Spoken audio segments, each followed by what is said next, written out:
Assalamualaikum warahmatullahi wabarakatuh. Perkenalkan nama saya Liwani dengan NIM 327. Di sini saya akan mempresentasikan terkait eh, faktor yang menjadi penyebab kegagalan e-commerce GDID dan bagaimana langkah yang akan dilakukan untuk kedepannya sehingga bisa bangkit dari keterpurukan.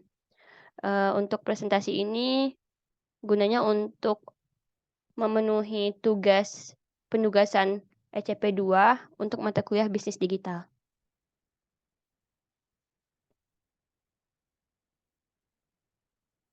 Baik, mungkin yang pertama saya akan menjelaskan bagaimana bentuk profil GDID, jadi GDID itu sendiri. GDID merupakan salah satu e-commerce besar di Indonesia yang dimiliki oleh PT Retail Bersama Nasional. GDID lahir dari kongsi antara Jingdong di Cina dengan Provident Capital di Indonesia.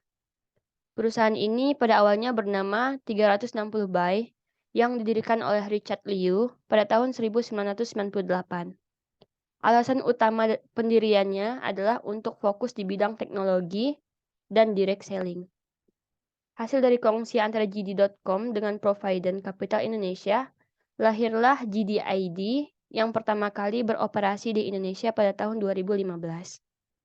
GDID memiliki beberapa kategori produk yang terdiri dari kategori Moms and Baby, Smartphone, Otomotif, Elektronik, Kecantikan, dan Fashion. Selain berbelanja produk GDID juga menyediakan berbagai metode pembayaran dan pengiriman.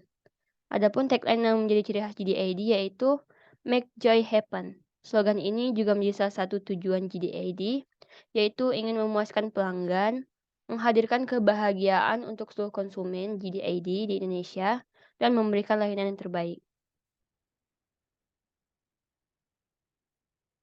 Kemudian di sini saya akan menjelaskan terkait faktor yang menjadi penyebab kegagalan GDID sehingga sekarang perusahaan ini mengalami kebangkrutan.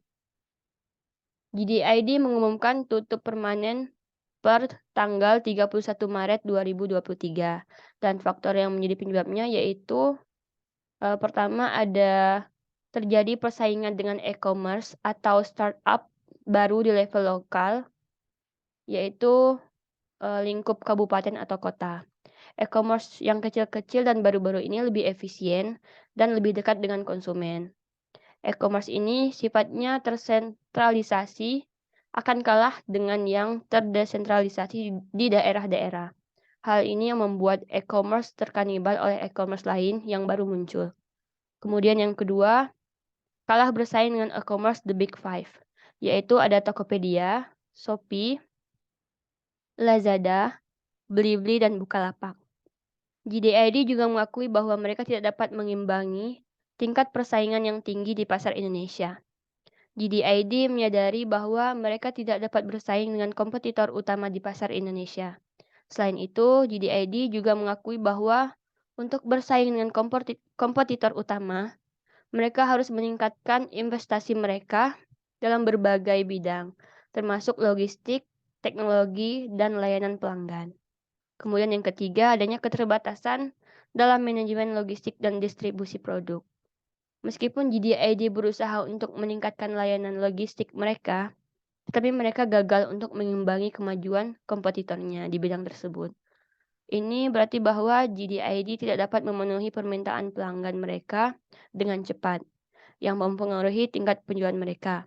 Nah, sehingga hal ini menyebabkan tingkat penjualan tahunan mereka tidak terpenuhi. Kemudian poin yang keempat, kurangnya dana segar. Dikarenakan kurangnya dana dari investor, maka menyebabkan GDID tidak dapat bersaing dan tidak mampu melawan kompetitor utama di pasar Indonesia. GDID mengakui bahwa untuk bersaing dengan kompetitor utama, mereka harus meningkatkan investasi mereka dalam berbagai bidang, yaitu termasuk logistik, teknologi, dan layanan pelanggan. Namun GDID tidak memiliki cukup dana untuk melakukan hal tersebut. Kemudian yang kelima ada keterlambatan masuk pasar. Nah, keterlambatan masuk pasar ini menyebabkan peluang yang seharusnya barangnya terjual lebih banyak dan hal ini menyebabkan barang itu tidak terjual. dan akan diambil alih oleh e-commerce yang lain. Kemudian, untuk langkah selanjutnya, menurut saya, hal yang bisa ditempuh untuk bangkit dari keterpurukan perusahaan GDID ini dalam menghadapi kebangkrutannya, yang pertama, harus mengidentifikasi apa yang menjadi penyebab kegagalan. Mulai dari mencari tahu di mana letak kesalahannya, mengapa perusahaan bisa bangkrut. Kemudian dari sini, bisa belajar dan menemukan rangkaian solusi serta inovasi. Ini juga yang kemudian nantinya menjadi batu loncatan untuk bangkit dan sukses pasca bangkrut. Kemudian yang kedua, berkonsultasi dengan konsultan bisnis atau orang yang ahli di bidangnya. Konsultan biasanya akan memberikan arahan serta solusi yang dialami dan menjadi penyebab permasalahan tersebut. Mereka akan bisa memberikan solusi secara terukur, masuk akal, serta tepat. Selain itu, pasti membutuhkan panduan untuk mencapai tujuan dari usaha mereka tersebut. Maka dari itu, diskusilah dan melakukan evaluasi bersama konsultan bisnis tersebut sehingga bisa membicarakan hal yang menjadi penyebab permasalahan yang dihadapi. Kemudian yang ketiga ada menentukan strategi baru. Apabila sudah mengetahui penyebab permasalahan yang dihadapi dan permasalahan yang terjadi, serta sudah berkonsultasi dengan para ahli di bidangnya, sebaiknya mulai mengkaji dan menyusun strategi baru agar bisa mengetahui keadaan pasar pada masa sekarang. Dengan itu, bisa menentukan model bisnis seperti apa yang akan diterapkan nantinya dan akan dijalani sehingga hal ini membuat pasar mampu bertahan dan beradaptasi dengan kompetitor. Kemudian yang keempat, yang terakhir yaitu bangkit dan mulailah melihat peluang usaha baru. Dengan mencoba untuk bangkit kembali dan dengan aset yang ada, maka aset yang tersisa ini bisa digunakan untuk modal ke depannya agar tidak rugi sama sekali.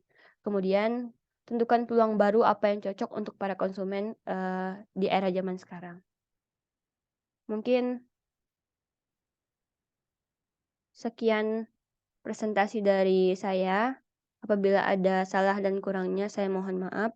Akhir kata, wabillahi taufik wal hidayah. Wassalamualaikum warahmatullahi wabarakatuh.